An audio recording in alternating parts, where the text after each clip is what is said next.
All right, and it says we are live. Welcome to the Get Off My Lawn podcast, everyone. It is 9:00. It's Tuesday night. It's time for us to hang out and get together. And I tell you what, we have got an all-star lineup of people for a panel tonight. We're not going to waste a whole lot of time talking about It's too bad you couldn't turn the video off. stuff. Let's see here. We've got who I got somebody making noise. It's Stephanie. Okay. Stephanie, I'm just going to mute you, and then you can unmute yourself there at the bottom here in just a second. We got it there. All right. So, real quick, I just want to shout out everybody that's already been waiting in the chat out there. Kingpin was out there. Mike's out there. My beautiful bride, Sandhills sweetheart, is in the house. You know how this works. She's in the same room as me, but we don't have both of us with a camera and a mic because she does the typing and I do the talking. Who else? Patriot in the Dark is out there. PNW Woods coming out from the Pacific Northwest out there. Jim Burgess is doing double duty. Duke Liberty's out there. Jay Brown, Tom Heyer, Josiola, Two Live Moo, Gizzard Gary, M. Gabriel, and that might be everybody. Gun Loving Grandpa. So if you are watching this live and you are not commenting on the YouTube live chat, we cannot tell that you're here. So please at least drop a note that says hello so that we know you're here. We want to know who it is that's watching.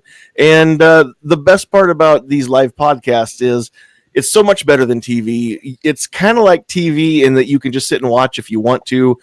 You can DVR it and play the replay, anytime down the road. But if you're catching it live, you've got the chance to actually sound off. You can interact with us. You can comment, and we're going to see it. If you want to tag specifically anybody out here that's on the YouTube side, all you have to do is just put the @ symbol in front of their screen name, and then they're going to see that you tagged them. So please leave us some comments. Hit that thumbs up button if you would, and share the heck out of this, the link to the chat here so everybody else can find it too. So, all righty, moving right along, we're going to let everybody say hello. Now, some of these folks, if you watch the podcast on a regular basis, you're used to. Some of them you've seen once or twice, and some of them you actually have never seen on the podcast before. So what I'm going to do is just let everybody go through, introduce yourself, and here's what I want you to do. I want you to introduce yourself as if somebody out there in the chat has no idea who you are. So what would you want them to know if they say, "Hey, who are you?" So we'll start with our guests. We'll start with the ladies first. Stephanie, I did mute you, but if you can down by the red hang up button, there's a microphone. If you click that and unmute, she's not here with us anymore. She's having some connectivity issues, it says. So let's move to the other lady in the chat. Cheryl Todd, who are you? Well, hello, everybody. And I am accustomed to introducing myself as though no one knows me, because what I like to say is, do you know who I am? I am nobody, okay? I am just your average, ordinary woman who is out there fighting for our Second Amendment rights. And in that vein, my husband and I own AZ Firearms. It's a retail firearms store in Avondale, Arizona.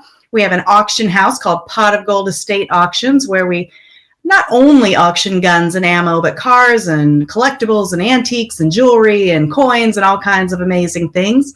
And then he and I are also co-hosts of a radio show called Gun Freedom Radio. And that's me. Nobody can say it quite like you can say it. Oh, and polka dots are my camo. Polka dots are her camo. That's right.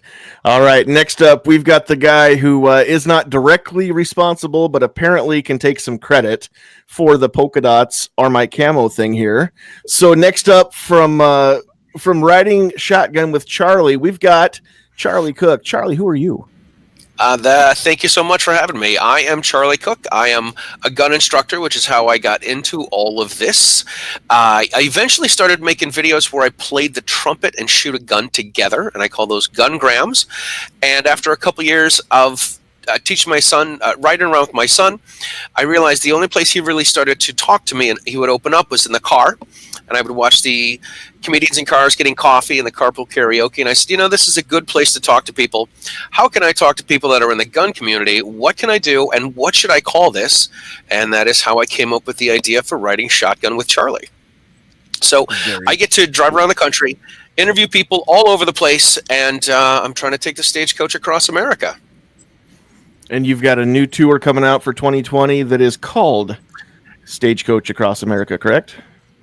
Yes, the Stagecoach Across America is what I'm calling it. I'm trying to get some funding and support to make this happen. I have a map on my wall of I'm pinning all the places that I want to go to and all the people that want me to come by and visit them, whether it's in Milwaukee or Seattle or San Francisco and down in Texas and Phoenix. It's all over the place, and I absolutely love it. That's awesome.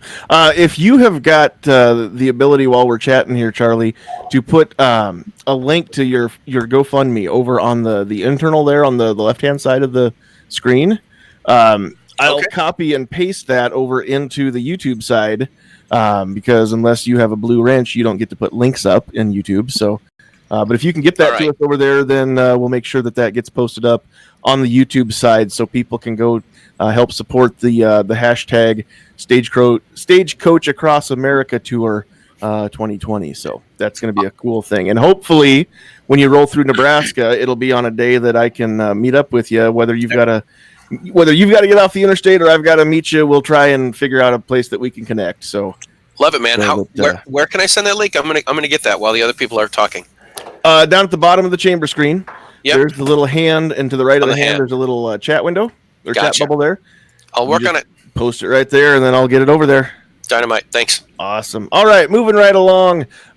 You've seen this fella a few times here on the chat, but he's been a man of many hats. Most recently, has kicked off Walk the Talk America. Mike Sodini, who are you?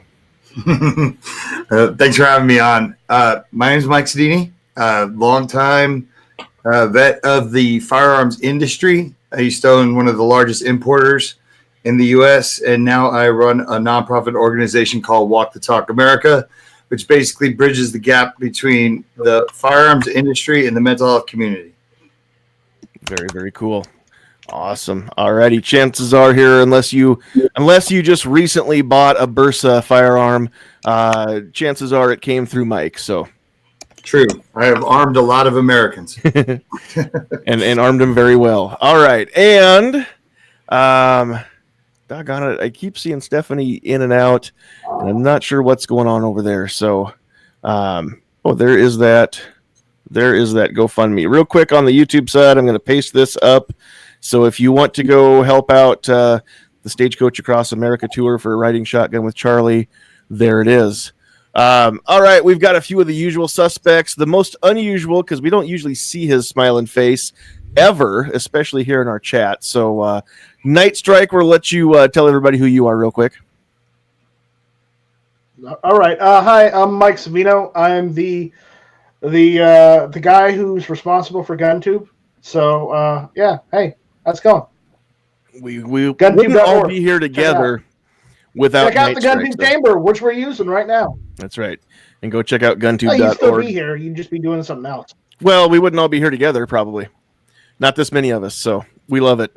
Probably not. And again, guntube.org is going to be a great tool. It already is a great tool, but if YouTube ever decides they don't want us talking about guns or showing guns at all, and they completely kick us off, then we've got places like guntube.org to fall back on, where you don't have to, as long as it's not nudity or porn, you can post whatever you want to over there without fear of censorship. So it's beautiful. So.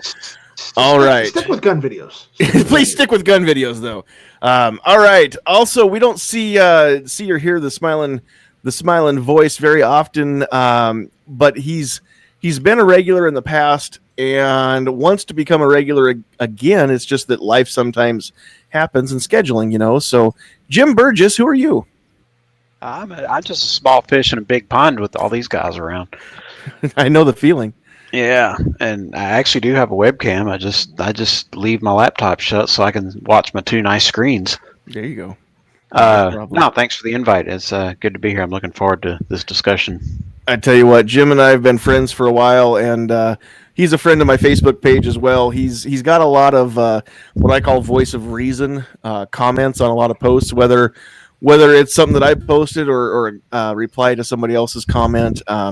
Jim's a great addition to, like I said, for that voice of reason. So, all right, just joining us, freshly into the room. We're going to see if we haven't even AV tested this, so hopefully this is working.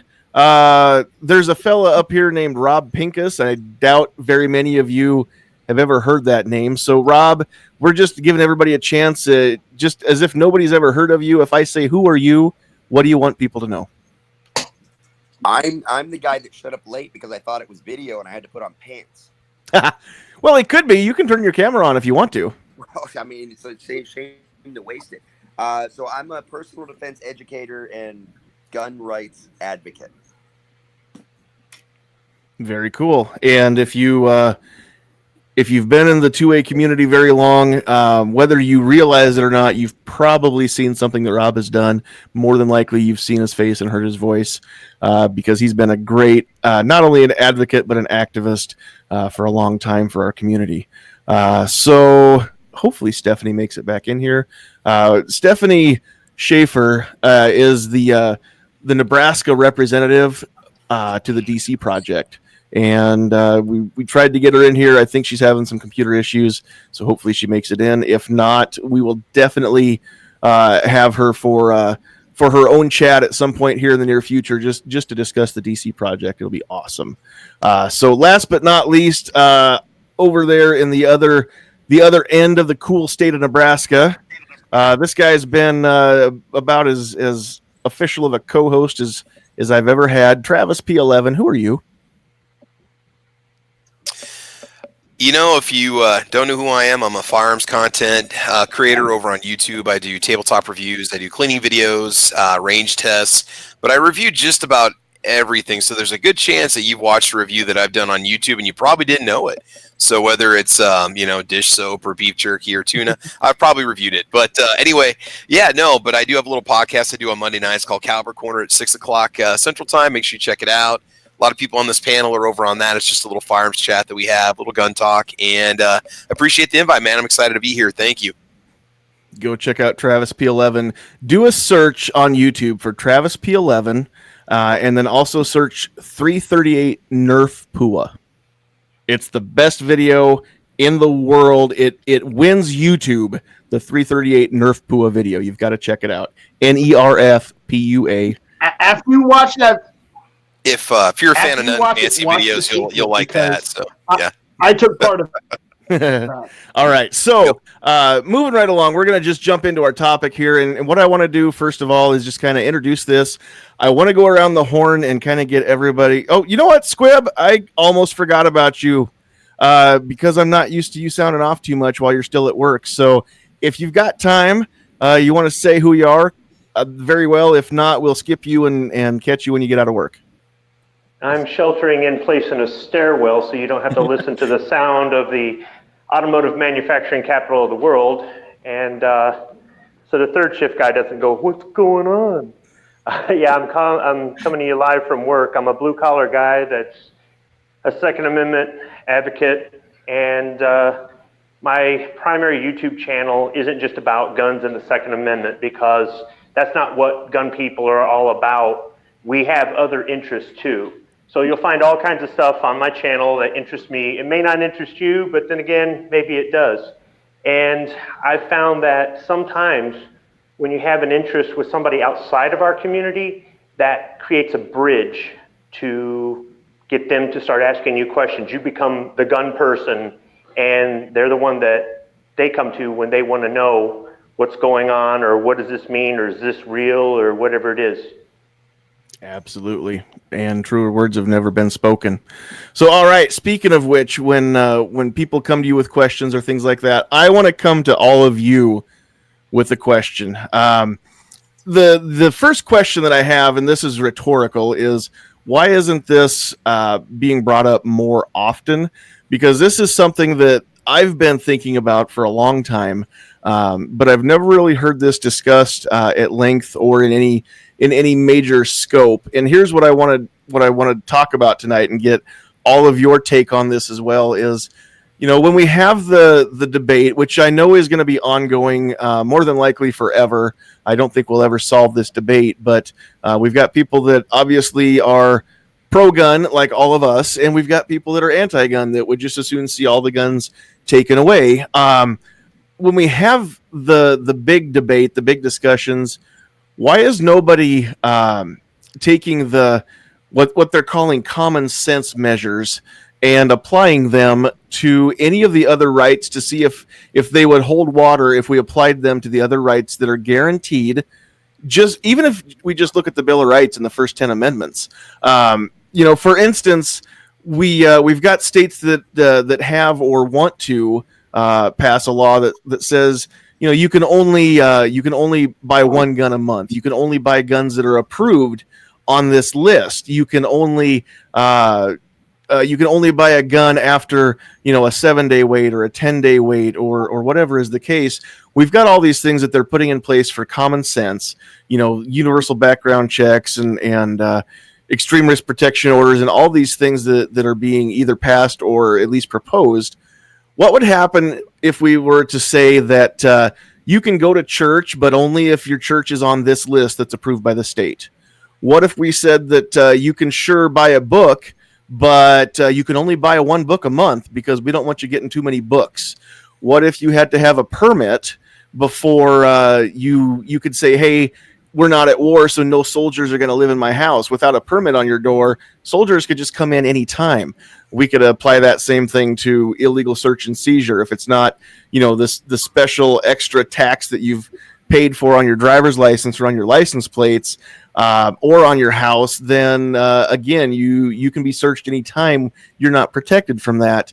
We could go on and on ad nauseum as far as listing each individual right guaranteed by the first 10 amendments. Why is it that it's okay to put conditions and limitations on Second Amendment rights when we would never dream of doing such a thing on any of the other rights? Now, again, we can get into it if we have time. I know that there are some First Amendment rights that are trying to be, people are trying to infringe upon lately too. But as a rule, I think that most Americans would lose their minds if we were to start saying, you've got to pay a $200 tax if you want to have a printing press so that you can publish a newspaper or anything like that. So we're going to go, like I said, just up the list here, just in the order that I have you on the side of my screen. So we'll start with Charlie. What are your thoughts on this? As far as not only what I said, but also having the conversation and bringing this kind of logic to light to where it's talked about more? That's a great question. I think if we started to apply this to all of the other rights that we have, and by the way, I just want to say I've got my pocket constitution from, of all places, Gun Freedom Radio. We're like twinsies. So I had to pull this out, right? And I read, it's a whopping 3 pages, the first 10 amendments. And maybe there's some that we can get rid of.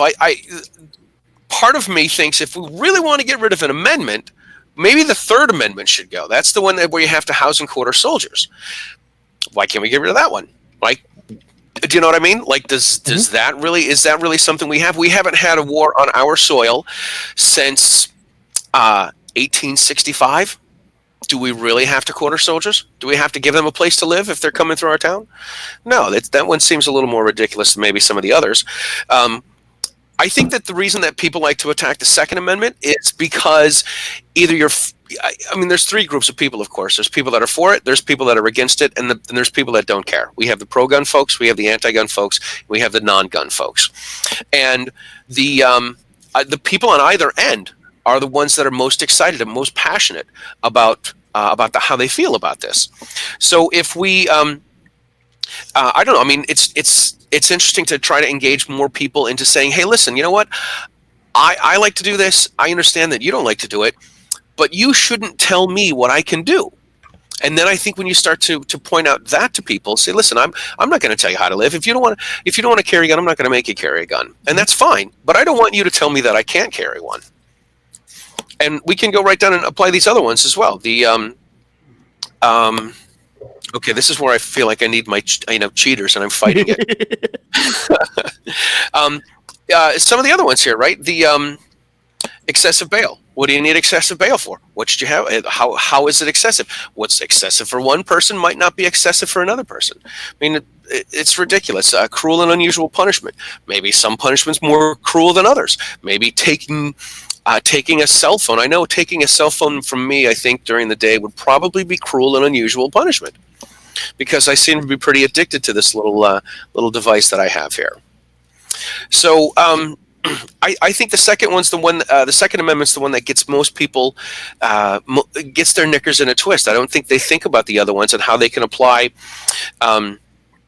being accused of the same crime twice and say, well, of course you can be accused. You're guilty of it one time, but we're going to go back and we're going to do it again and get you the second time. Yep, and yeah, you're right. Not that many people have thought about it. It goes back to, sadly, not that many people, I don't think, have ever taken the time to read that document that you have in your hand there. Not near enough of them have taken the time to read it cover to cover anyway. So I got to tell you, the first time I bought a pocket Constitution at a bookstore, I was at a Barnes and what's the other place? It was a big bookstore. Borders. I was at a Borders bookstore, and they had one for a whopping $1.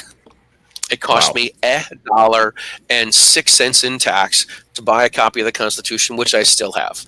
And then I got the cool one here from Gun Freedom Radio. Cool. I got to get my hands on one of those. So, all right, moving right up the list, we will move over to Jim and just get your take on the whole idea too. I think Charlie already made some good points. People get passionate about the Second Amendment in a way that they're not necessarily passionate about parts of the First Amendment or the Sixth Amendment or what, just sticking with the Bill of Rights, right? I think government, and this is Democrats and Republicans, are generally finding new and novel ways to try to infringe upon all of these amendments. So the question might be, really, why aren't people a little more passionate about some of these other civil rights that are enumerated? But I think when it's a room full of people like us, and we talk about, I don't know, speech capacity limits because nobody needs the entire internet to broadcast what they want to say or things like that. We know that's how ridiculous that is, but unfortunately, I think there are those out there who want common sense, and I'm doing my air quotes, you can't see it, limits put on the freedom of speech or freedom of association or freedom of religion or heck, even unreasonable searches and seizures. So it's I guess in a way it's kind of sad that more aren't interested in policing the rest of these rights. Right. And one of the biggest reasons I wanted to have this chat is not only so that I could hear what each of you have to say, which I definitely want to hear, but also because I want everybody else who's listening to hear as well. And, if you've never questioned this before, then I want to make you question it now so that we can have this discussion more. I don't want the credit. I don't want to find out that I'm the reason why people start to talk about it. Yes, my ego does actually want that, by the way. But at the same time, I just want to make it happen. I want this discussion to happen the same way that we have the other discussions that we've had time and time again. So hopefully this chat will accomplish that. So moving up the list here, Cheryl, what are your thoughts? So my thoughts are starting when you said, why is it okay that we are infringing, and it's not. I mean, that is just that's it right there. The fact that so many people believe that it's okay to put these limitations and implement this permission-based system that all gun laws have created, I think that just does speak to a level of ignorance. And that's a hard word to use. A lot of times people bristle like I'm being aggressive by saying the word ignorant. But in the truest sense of the word, if you don't know, if you have not read this huge document, that's like the size of War and Peace, not like an hour and a half to read the entire thing. This is our Constitution that was fought, bled, starved. People fought, bled, starved, and died to create, to have the right to create on this soil. If you haven't read it for yourself, then you really don't know what it says. If all you've ever done is allow others to interpret it for you, then you really don't know what it says. And if you don't understand our history as to why it was written and who sat down and put pen to paper and even battled it out with different sides there, right? The Federalists and the Anti-Federalists, then you don't even know why we have it. You don't know why it would be important to defend it. And so just any old thing that somebody wants to feed you and slap the phrase common sense over it, yeah, you're just going to baby bird it down, right? Because you don't care. You have nothing, to say, well, why wouldn't I want that? Probably didn't answer your question at all, but that's my gift. So no, that's I wanted your thoughts, and that's exactly what I asked for. So we will move over to Squib. I don't know if you can talk yet. I can skip you if you want. It's your call. If I can get the mute button. Yeah. Unfortunately, due to the noise in the factory, I didn't hear the original question. So you can either skip me or it doesn't matter. I'll be clocking out in like a minute. Okay. Well, if you can hear me right now, Squib, basically the question is, just asking your opinion on the notion that people are willing to put limitations and restrictions on the Second Amendment under the guise of quote unquote common sense or what have you, that they would never stand for if we did them to the other freedoms, even if we just limit ourselves to the freedoms protected by the Bill of Rights, like double jeopardy, or you can only buy one book every month, or you have to have a tax stamp to publish a newspaper and to own a press, things like that. So that was kind of what we had been talking about. So there are limitations on the First Amendment, but not necessarily in the way that people classically describe them. If you notice, they're going after our First Amendment rights, saying this is hate speech instead of just speech, or you can't say something bad about the government in Virginia. And the whole permit thing about publishing a book or something, my understanding is you can't own more than 2 out of the 3 types of media outlets in a locality or something. That may be considered a limitation. I'm not sure. The thing is, the other side is anarchy. So you don't want that. You don't want absolute chaos and anarchy on the other side. Absolutely. And hopefully I will remember to come back to some of the things that you said there, because I'm not writing down notes once we get through everybody else. Because you made some really good points there, Squib, that I want to come back to. Next up, we'll move over to Mike Sodini. I want to get your take on the concept too.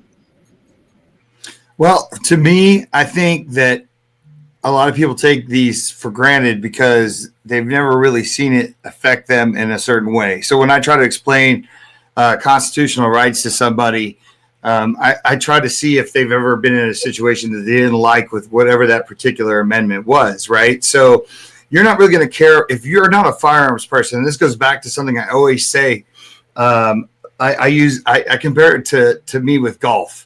I don't golf. I don't like golf. I don't care about golf. If they start passing laws about golf, it's going to take some of my friends who golf to show me why. I get it. Now I'm joking around, but I think people do that a lot with the Second Amendment, especially because they're just not into firearms and they don't understand the importance of that amendment, just like they don't understand the importance. Let me tell you something. The first time you get, illegally searched and something seized, that amendment is going to become way more important to you as a person.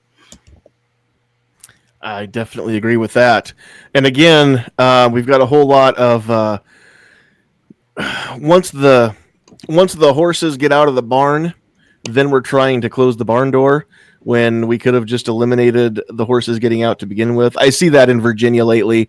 Now everybody's losing their mind because of all of the anti-gun legislation, which I think we could have avoided most of that from happening had more conservative voters turned out in November and not allowed the shift in the Congress the way that they did. So not here to call out Virginians. We did that last week, but you definitely make some good points. Moving up the list, Night Strike, you're next. What do you think? What do I think? Well, let me give you a semi-rhetorical question. How would you feel if you had to wait 7 to 10 days on a waiting period on your license plate or your license plate tax? Yeah, which isn't even a constitutional right. Right. Or how about this? 7 or 10. You have to have a background check in order to get your license, your driver's license. Mm-hmm. How about that? That would really be a pain. So, and remember again, like you said, the driver's license, it's not a right. It's a what is it? A permission? Wait, you can get your driver's license same day? Well, not everybody can, Squib. You got to pass the test first. No, I mean, you don't have to wait for them to mail it to you? No. They in Nebraska, they print a paper one that's good until the plastic. Oh, that, yeah, okay. The one they staple to your license so that you carry around the license of shame. Yeah, but at least you're legal to drive from that moment. Here in South Carolina, they actually print them at the DMV, so you get them same day. Cool. You get your card the same day. That's awesome. Yeah. All right, moving right along, Travis. I want to get your input because Travis is not only a pro-gun person. Travis is also an educator and has a unique perspective on some of these things. Oh man, jeez, drop some pressure on me, brother. So here's the thing: we're gonna go down the conspiracy theory rabbit hole for just a second here. One of the reasons why I think we haven't seen those limitations yet on the waiting period to buy your book or whatever, where you get to send your kid to school and this and that. I think one of the reasons why we haven't seen those limitations yet is because we don't have a totally disarmed populace. Those that wish to control the populace will disarm and then silence and then tell us what food we can eat and when we can get our loaves of bread and when we can get our books. So if you really think of the kind of the long-term game of how things are going with those that are trying to pass these laws, they want to disarm us, and then after that, they can go after all these other rights that we have. So it depends on how much control those people want. So I think that at some point that would be the ultimate goal for some people in this country to control the populace. But I think that again the guns are an easy one to go after, like what Mike had mentioned before. If you're not, I know people that aren't gun people and they're not in the know and they don't think about their personal protection and they could care less if anything happens to our firearms. No, very, very good points. All right. And then last, certainly not least, Rob, I'd like to hear what you have to say too. A lot of people made some really good points. I think that the perspective of understanding what's important to people, right? I think that, let's use the Third Amendment as the example. If soldiers started knocking on doors like, hey, we're going to go ahead and put this in place, right? We've been in global war and terror for almost 20 years. We're going to go ahead and say, nowadays we're having budget issues. We're going to cut back on the whatever it is, almost $30 trillion that we're in debt by putting soldiers in your house, or at least in your garage. So you cool with that? there's going to be a lot of people calling for changing the Constitution, right, and for restricting this issue. Whether golf is ever going to rise to that level, let's hope not. But at the end of the day, there has to be an imperative, and so all of the hypotheticals of what if we did this, what if we did that, I think that a lot of people made the point that we are restricted, or we can be sanctioned in certain ways related to other freedoms that we have. The difference here is that we are preemptively restricted until we jump through a whole bunch of hoops in most cases to, even at the bare minimum, exercise our Second Amendment rights in this country. And that's the violation. And trying to get people to understand that is the hard part of the conversation. So I do like that the tact of to bringing up other rights and saying, but what if you had to? The problem is, and this is something that Cheryl and I think Squib, a lot of people have brought up. If you haven't actually read the Constitution, if you aren't actually familiar with the Bill of Rights, you don't understand the context of the Bill of Rights, you start making comparison to driver's license or flying on a plane or these things that are expressly not related to the topic at hand. And it's just, we're so far removed. It's one of the reasons I get frustrated with our community with the whole, quoting the founding fathers. And it happens both ways, right? Like I was told last week that I was, not honoring the founding fathers because I didn't want to march on Richmond fully armed and knock over the fences, because that's what the founding fathers would have done. Well, that's just as much bullshit as saying the founding fathers would have been okay with restricting AR-15s because they only had muskets. You really are so far removed from the context of these words and the thoughts and the ideals and the principles that our country was founded on, and the way that this country was founded, that it's really hard to jump into. But what if we restricted freedom of religion? And I think that's one of the things we've lost. So I really think we have to be more practical in our conversation and less hypothetical to really have an impact, at the coffee shop or around the water cooler, so to speak. Yeah, very, very good points. And I think that a lot of you did hit it right on the head, because the level of, I don't know if it's, I think it's a mixture maybe of ignorance and just flat out apathy. Because Cheryl, I know you said that sometimes we step on toes if we say the word ignorance, but I mean, sometimes we have to call it what it is, because if you've never read the Constitution, I don't know what else to say, but you don't know what's in it. That just means ignorance. Ignorance means you don't know. That doesn't mean you're dumb. It means you don't know, and you've never taken the time to find out. And of course, we've got a lot of people who are not only ignorant, but also apathetic and just really could care less. And those folks scare me. Now, Charlie, when you first started off on this, you were talking, I think it was Charlie that was talking about, the three groups of people. We've got, both ends that are super passionate. And I've said this time and time again, where we've got 10 to 20% on each side of the argument that are, extreme and super passionate, and definitely 100% on one side or the other. But then we've got the 60 to 80% in the middle that are kind of on the fence, that don't really know where they land or haven't thought about it. And those are the folks in the middle of the road. Those are the hearts and minds that we want to win. And that's one of the biggest reasons why I wanted to have this discussion, is, again, because I want people to think. And if you've never thought about these things, then it's time you did. And if you have thought about them, then let's get this dialogue going with other people, so that we can have these conversations with folks too, so that maybe we can, I don't want to say educate in the sense that, I know things and you don't know things, and you're dumb and I'm smart. But at the same time, if not educate, maybe I should say enlighten. We want to enlighten a lot of folks to think about some of these things. And I should have written it down, Squib, because I can't remember now exactly what it was that you had said that I wanted to touch back on. But about we don't want to have anarchy. It'll probably come to me at some point.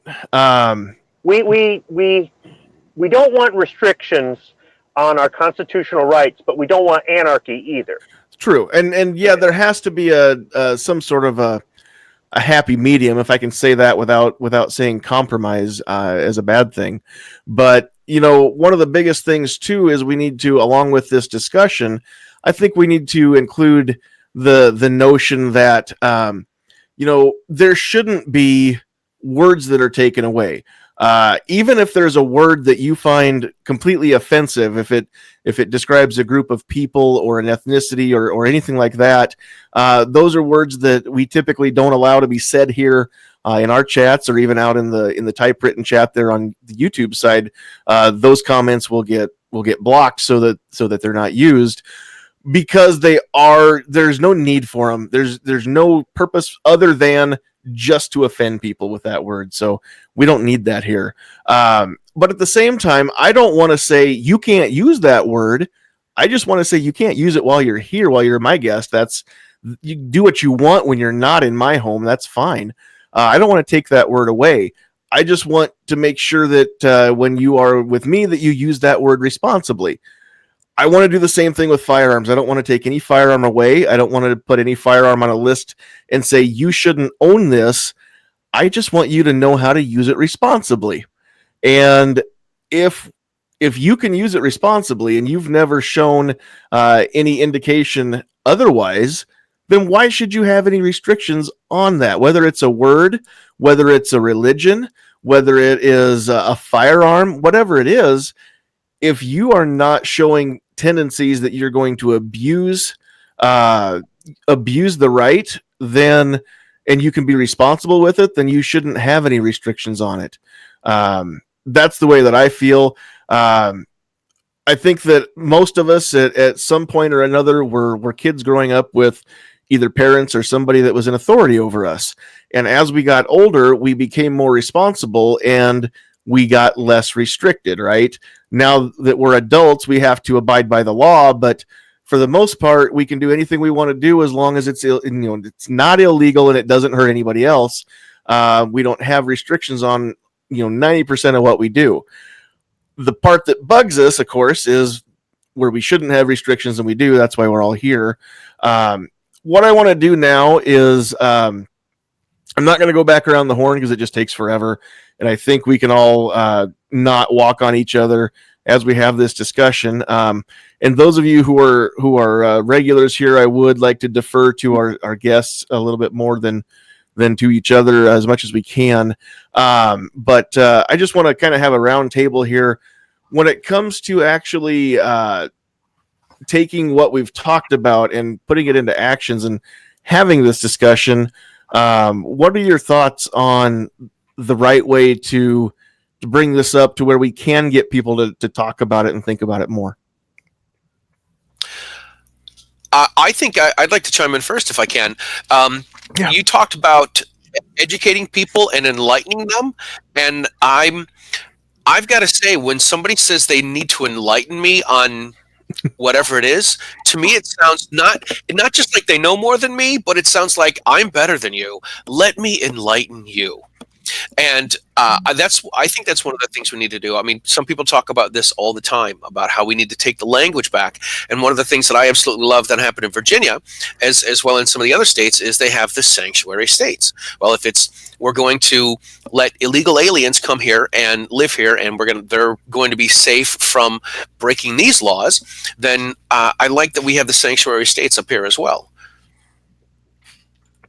Very, very good point. Anybody else? So I'll chime in.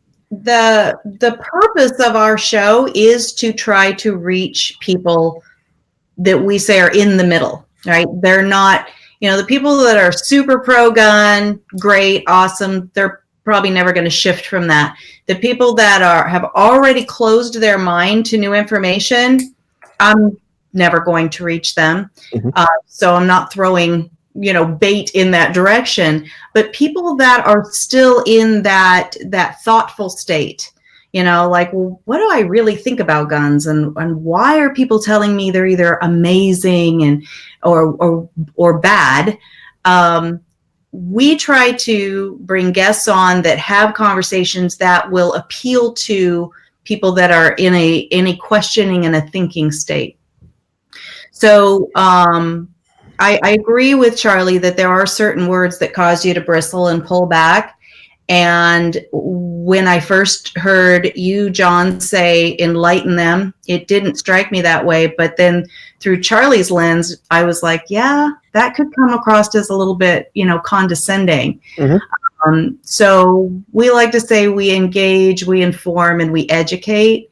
And there could be somebody out there that is taking issue with that, but they probably are more on the end of the spectrum that's, maybe their mind's not super open.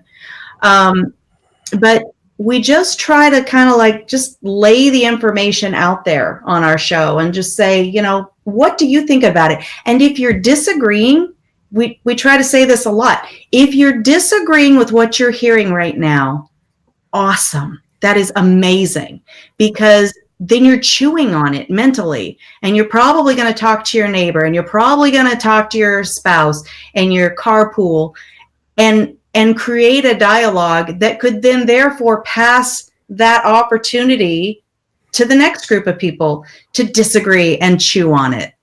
So I think that just doing what we're doing here tonight in such a way that I like, John, that you said you try to keep the language clean enough. Now, I don't know if you're meaning F-bombs or if you're meaning, there's pejorative terms that sometimes, in a political realm, people throw around carelessly. But either way, I think it's smart to keep it as clean as possible. When I was young, I was in school one day and trying to be big stuff, and it was probably the F-bomb. I don't even remember what it was, but I do remember my teacher turning around and looking at me, and instead of scolding me, my teacher said, you know what, in all the languages, in all the world, is that really the best way, the best word you can use to express yourself right now? And I thought, I don't know, but I'm going to think about it.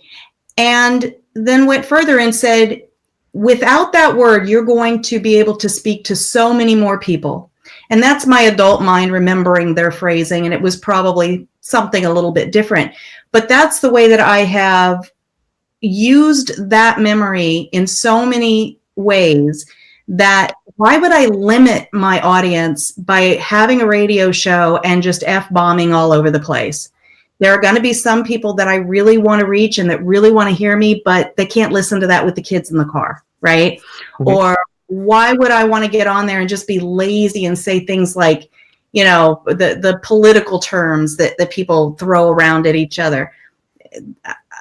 That doesn't even interest me, and I have friends that would personally insult, because I've tried to make sure that, even through this crazy political season that we've been in the last 5 years, however long, that I don't let those things divide me from the human beings that I love, right? We can have different thoughts and ideas and ideals, but I think that just makes the relationship richer and more interesting.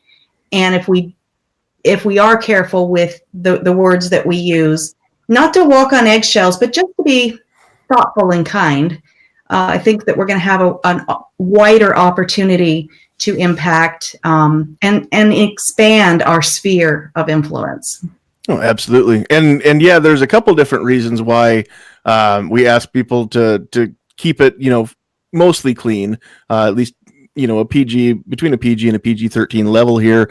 The biggest reason is because I want this to be a podcast that people don't have to wonder if the kids can hear it or not before they play it in the car, or you don't have to wait till the kids go to bed before you listen to it in the house. I want this to be, if not family friendly, at least family safe. But a couple different things there too, because I can remember when I was a kid, I had a grade school teacher who was hugely influential on my life. I went to a 2-room country school. I had out of my 8 years plus kindergarten of grade school, I had this same teacher for 6 of those years. And I remember one time she was talking about her husband when before they were married, when he was in the Army. He had a drill instructor who could chew you out Well, first of all, he said that this sergeant read a page of the dictionary every day, and that man could chew you out without ever using a cuss word and without ever using the same word twice, and could stand there for a half an hour yelling at you doing it. And so I've always thought that using the F bombs and things like that reflects a lot on the user, because if you're punctuating something and proving a point, that's one thing. If that's the only word you know, then I question your vocabulary. And if I find myself questioning your vocabulary, I find myself questioning your intelligence, and everything unravels from there. Another thing is if I'm using derogatory terms and insulting people, I've often found that tells everybody else listening a lot more about me than it does about who I'm insulting. And so I try to just take the high road there. That's all. Yeah, very, very good points, though. And we've talked about this on this podcast before. We need to keep some of these points in mind as we have these discussions with people, because we don't want to preach at people or shut them down before we even get a chance to discuss with them.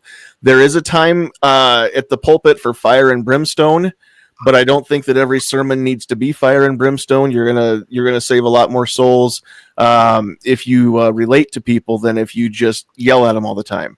So real quick here, as far as actually having the conversation and bringing this concept in front of more people, Mike and Rob, I'll let either one of you sound off if you have anything you want to add to it. Well, yeah, I have something to say. One of the things I think that we need to remember as the 2A community, and I consider this the 2A community, is that we're constantly talking about how do we talk to other people about our rights and this subject. And at the same time, and I know Rob's gotten it a lot worse than I have, when he goes and reaches out, or I go and reach out to people that maybe even on the anti-gun side or split down the middle, we start to eat our own. We get attacked for sitting down to try to build a bridge and extend an olive branch, maybe to get somebody to understand. Even when we get somebody to understand, they still attack. And Rob, you could jump in here, and I'm talking about this, what happened at SHOT Show. I think it's important that we need to understand that we got to start talking to everybody. We can't just pick or choose, or somebody that's just going to fall in line with the echo chamber. Yeah, I definitely. I mean, that's actually where I was going, and not specifically to the Center for Gun Rights and Responsibilities, but the idea that, the question was, how do we reach other people? It's not with our language. There's plenty of people on the street that aren't even going to take you seriously if you're afraid to drop an F-bomb. So it's not the language you use. It's the ideas you're sharing. And if your ideas are, we're perfect and you guys need to understand us better, nobody that's not already on your side is going to take you seriously. I think it's incredibly important that we point out the failures inside of the gun community. We point out the failures of the negligence when it comes to gun ownership. We point out the issues that we really do have in the areas where we could be doing better. That's one way that we reach out to other people. The other most important thing, I think, is to point out, and luckily the National Shooting Sports Foundation is getting on the bandwagon here, and they have been for the last several years.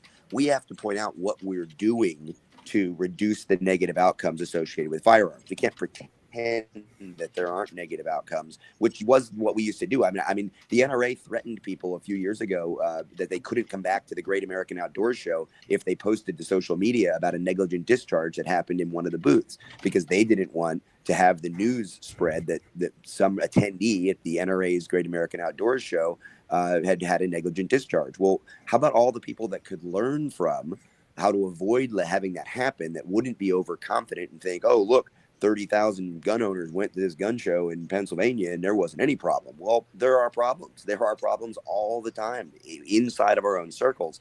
And if we don't admit them and we don't acknowledge them, we're not going to be taken seriously by anyone on the other side, much less the educated people that stand there and think that we don't care. And that's why I really am proud of the NSSF's Gun Owners Care project, gunownerscare.org. I want to see where it goes. I want to see what happens with it. But the idea that we are saying, hey, we care about the negative outcomes and we want to do something about it, I have found that's the best way to build those bridges and recruit other people. And some people don't want that, and there's people inside of our community still that don't want to have any conversations where they aren't being told they're right and they hear what they want to hear. So I do think the echo chamber is a big deal. Very, And very. honestly, and guys, I gotta jump off pretty quick. I do appreciate being invited on tonight, and I hope that the contributions helped, and hope we can do it again sometime, and when I've got more time to be on. Yeah, anytime you want to join us for a Tuesday night, Rob, just reach out to me and we'll get you in here. Before you go, I've got some people commenting out there that your mic volume's really low and I can't turn you up from here. So if you have anything else you want to add before you jump out, I don't know if you can get closer to your mic or what you need to do, but it's people are having a hard time hearing you. So just wanted to throw that out there. I think everybody else is pretty good.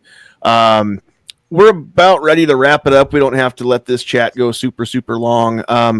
We've heard from our guest panelists. Those of you that have been with me before, go ahead and we'll give you room to sound off now on all the above, whether it's having the discussion or anything else that you've thought of since we've been talking.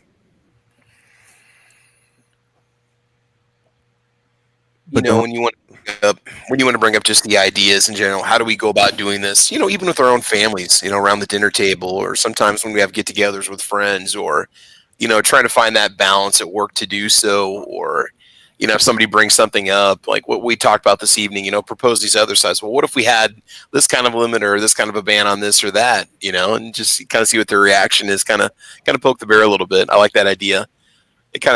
You brought up some good thought-provoking questions for this evening that I do like. Well, and like we established last week, I want people to come into this chat and feel free to question anything that I say or disagree with anything that I say, because if my beliefs get challenged, it's healthy for me. I'm either going to find out that I don't know as much as I thought I did, and you'll show me something from a different perspective that I hadn't considered. Maybe I'll decide that my stance was wrong and I'll adjust it. The other thing that's going to happen is you're just going to cement my beliefs even more firm than they already were. And then I'll know for sure that I really do believe what I think I believe. They're both healthy. And I love that when people do challenge the things that I've said or the ideas that I've brought forth, because I don't have all the answers, and even though I act like I do, the fact of the matter is that there's so many other perspectives that I'll never have. We all look at the world through our own lenses, and so that's part of what I want to do. I want to find out how do you see the world? What makes you see the world that way? Where are you coming from? And I think a lot of us lose that when we have discussions, especially when we have discussions about topics that people disagree with us on. So I'm not here to say necessarily that I'm right and you're wrong, or you're right and I'm wrong. I'm here to say this is what I think and here's why. I want to know what you think, but I also want to know why. And if you can't back up what you say with an actual, logic and or even if it's not logic, if it's emotion, if you can't back it up and you're just saying what you heard on the news or what you heard somebody else say, then I'm done with the conversation. You're wasting your time and mine. So I just want people to think, and that's why we have these podcasts. Anybody else have anything they want to throw out there before we start to wrap up tonight? I just want to chime in real quick. I think you made some really good points right there about talking with other people. Michael made a great point and said that you're not going to be concerned about someone coming in your house and taking your stuff until someone comes in your house and takes your stuff. And a lot of people aren't into having a gun or gun ownership until something bad happens to them, and then they say, "Holy crap, I was vulnerable. Holy crap, somebody broke in my house." And for me, I wasn't a gun guy until even at the beginning. I wasn't a gun guy, but it didn't hit me until I was a parent and I had someone that I needed to protect. And I'm like, "Holy crap, I have this little person that's looking up to me, and I have to be able to protect them." And that's what I tell people that are non-gun folks and say, listen, you can do what you want to do. That's cool. This is what I want to do to protect me and my kids, and this is what I'm into, and this is how I want to do it, and you don't have to do it, and that's totally cool, but I don't want you to tell me not to do it, just like you don't want me to tell you that you have to do it.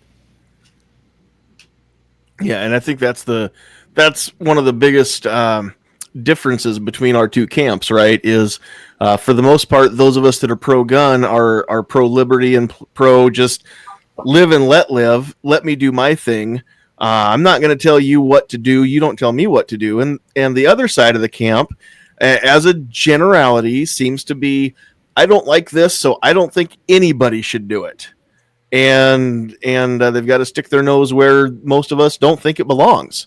So out there in the chat, Jim, you brought up a very good point. And I know that Rob had to leave us, but when people found out that Rob had been talking to the former, I can't think of the guy's name now, the former Brady guy. Gross. Yes. So when people found out that he was going to be speaking and that Rob was having conversations with him, a lot of people on our side of the argument completely lost their minds and couldn't understand why that we would be, having conversations with somebody like this. Why not, though? We need to have conversations, not just with people that think like we do. Like I said, I'm always wanting somebody to come in and challenge what I say and challenge what I think. It's healthy for us. It's not only healthy for us, but it's healthy for everybody who's listening to that conversation. And don't think for a second that conversation with somebody who you're never going to change their mind. That doesn't mean that the conversation is worthless. Because again, they might be healthy for you, but if it's in a public place, whether it's on social media or literally in public, people are watching, people are listening, people are paying attention, and you might make somebody else think or challenge what somebody else believes. These conversations aren't only about the two people having them. They're about everybody else that's paying attention to, and it can be a teachable moment for way more than just the two people having a conversation. What's the old saying? A debate is never about the two people on the stage. It's about the audience. So it's kind of like that. I can answer that question for you, though. Go for it. I was there. I heard the guy. I was in the crowd, and I heard all the people around me in the crowd. We did not like that guy. We didn't like that guy because he didn't have one thing that we wanted to hear him say. Mm-hmm. Now, Rob was interviewed on Cheryl's show, and Rob explained what the guy said better than the guy did. It's like, dude, next time, have Rob write your speech, okay? So I understand that people are going to have another opinion, and there are people that are anti-gun out there. He was trying to say, well, I used to be anti-gun, but I'm still anti-gun. Okay, well, we're waiting for everybody's waiting for but I'm not anti-gun anymore. And that never happened. He didn't have anything to say that anybody wanted to hear. And I'm not saying that you can't be anti-gun and I'm pro-gun and we can't have a conversation. But he kind of came up there on I don't know, people were just not expecting that. And just, he didn't have anything pro-gun to say at all. And it's kind of like, was this just we're all thinking that he was up there to test to see how we would react to having an anti-gunner up there. And everybody in the back of the crowd did not like this guy. So on the other hand, I wouldn't want the guy to lie to me and go, yeah, I'm pro-gun. And really, secretly, he's anti-gun. But and Rob explained on Cheryl's show why he didn't tell anybody he was coming or anything else like that. And I totally get it. He did a lot of explaining the infrastructure of the whole 2A rally on her show. And I'm glad he did, because it did fill in some blanks. I mean, I talked to Rob there at the show and I asked him a question and he answered it. I'm going, oh yeah, it makes sense. So then I spread that information on the internet as well, because there were lots of people asking all kinds of questions about it. But when you've got an anti there and they don't have anything to say, when Rob was saying stuff along the lines of, do you think anybody should be attacked or not be able to defend themselves, or just things like that, this guy wasn't saying any of that stuff, saying, I don't think that you should have a right to not be able to defend your home or defend your family, or he wasn't saying anything like that. Or I don't know. It was really uncomfortable. It was really, really uncomfortable that day. And don't get me wrong, there were some people in our community that were saying some stuff up there that people were just rolling their eyes and going, oh, here we go again, because they were calling for violence. And it's like, no, we're not with you. So it's not just the anti-gunners. It is within our own community. But that was a really, really awkward situation. I was kind of hoping to talk to Rob off air about it, but I suppose I could just send him an email or something. In all fairness, I was one of those. I wasn't one of those guys who just like jumped his crap, right? But some social media platform, and it was probably Instagram because Rob's all over Instagram, where this was kind of dropped as a press release, and it was kind of done a little bit poorly without some of the background information. It really needed to put it into context, and I think Rob did a good explanation of kind of explaining that up front. But I think, this kind of partnership may not necessarily be just okay. It's just horrible. It's probably not. But I think a few people learned a little bit about getting out in front of that with the right kind of information to put that into context a little better, because understandably, when people see, oh, Brady, I mean, I think sometimes people react negatively to Kevin Brady, one of my representatives from Texas, because his last name is Brady, So the gun community has a real bad Brady taste in their mouth, and you got to kind of get out in front of that. And I think some of that was done after the fact to help with a lot of that, but there's still some damage control that had to be done with a little bit of that. Absolutely. All right. Does anybody else have anything they want to add before we wrap up? I don't want to cut anybody off. If there's something you want to say, then I want you to have the chance to say it. But if not, we'll kind of wrap things up. I do want to mention something, going back to just the having the chats here and the language and things like that. And out in the chat, Idaho Rogers USMC had said, if you've ever worked with livestock, it's impossible to do without cussing. Now, I don't want anybody to get the wrong impression about me. I drop F-bombs more than I should.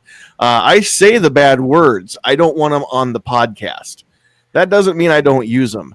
And Rob had said this too, that sometimes that's the only way that you can get people to pay attention to you. You've got to know who you're talking to, especially if it's a crowd. You've got to match your audience. Doing sales like I do, I mean, that's something that I've known for a long time, and I don't even think about doing it anymore. But matching people's speech, matching, if they talk fast, you talk fast. If they talk slow, then you slow it down too. Whatever it is, if they drop F-bombs and you want to drop them occasionally, or you do too, then have that conversation. If you want to listen to a chat that is completely uncensored, they're out there. It's just not this one. You can find them, and there's some great ones out there. So I'm not saying that they're bad. I'm not saying you shouldn't talk like that. I'm not saying that you shouldn't have chats like that. I'm just saying that it's not what we do, and there's a reason why it's not what we do. Everything that we do, we try and have a reason behind it. So that's all I'm getting at about that. So if everybody is pretty well said everything they want to say, then real quick here, we'll just go through the room as fast as we can. If people want to find you, Charlie, where's the best place that people can find you? What do they look for? First of all, thank you very much for having me on. This was a lot of fun. I really appreciate it. If you look for Riding Shotgun with Charlie, all my stuff will come up. I've got a Facebook page. I got a website. I put shows out on YouTube and on Gunstreamer. I put shows out as a podcast form. And I've got an Instagram page as well. But Riding Shotgun with Charlie, and the summer tour, I'm calling it #Stagecoach Across America. Very cool, Joe. Go check that out. And there's one more time in the chat. There is the link. All right, Jim. If people want to find you and what you've been doing, where can they find you? Unmute. Most of the time, either on the Instagram or right here. Instagram is JimB65536. It's not incredibly imaginative, but I put the content out there, and I like to join you guys and have some good discussions. Very cool, and thanks for being here. Cheryl, where do people find you? Well, of course, on all of the social medias, Twitter, Instagram, Facebook, and we have multiple things. We have Pot of Gold Estate auctions. We have AZ Firearms. That's our retail gun shop. And, of course, Gun Freedom Radio. It's the coolest thing out there. You got to go check out Gun Freedom Radio because Cheryl says it that way every time. It never gets old. Squib, if people want to find out what you're doing as far as YouTube or anything else, where can they find you? My primary channel is Squib Load, 2 separate words. And I'm on podcasts all week long. I weasel on the shows like this. Tomorrow night, I'll be on Rick's Life as I See It, Shooting with Disabilities at 7 p.m. Eastern, the only time zone that matters. There's a reason the central time zone's in the middle because the world revolves around us, but that's a discussion for another night. All right, Mike, if people want to find you, where do they look you up? Social media at Michael_Sodini or at Walk the Talk US on all the big ones, Twitter, Facebook, and Instagram. Very cool. All right, Night Strike, where do people find you?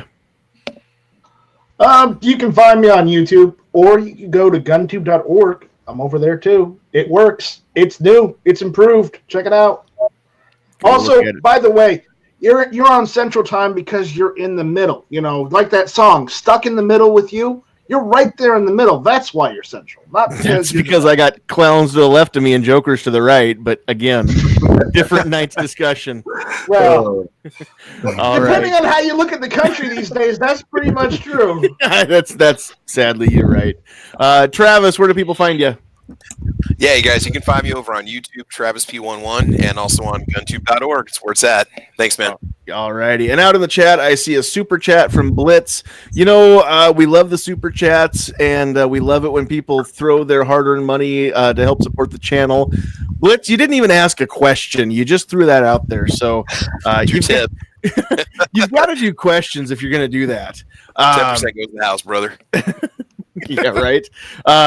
We'll have to distribute that $5 between all of our panelists tonight, and shipping's gonna eat most of that up. So anyway, we want to thank you. If you want to find Sandhills Shooter, if you're listening to this, you've already found us. We're here on YouTube. We're on Facebook under the same name. That's the only 2 places. We're on social media. We want to thank everybody that was out there in the chat making this a success, and we've got a list that we've got all your names on, which is in my hand right now. Go Gadget Arms.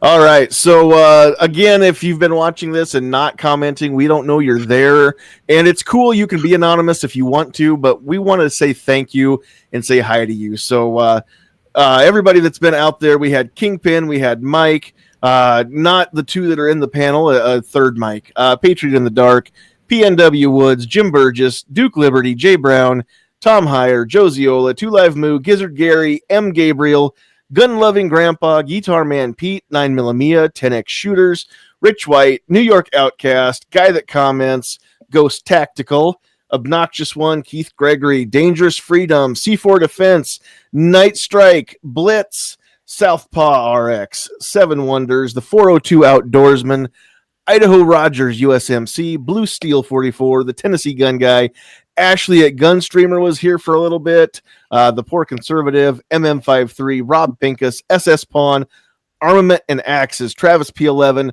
Ozzy Osbourne, Roll Call 219, and a Partridge in a Pear Tree.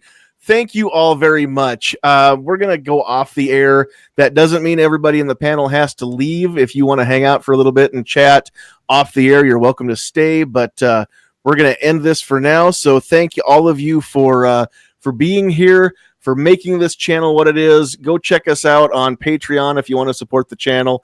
Patreon.com/SandhillsShooter. If you've got anything you want to talk to us about, email sandhillsshooter@gmail.com. thank you very much for being here. God bless you. We love you. And get off my lawn.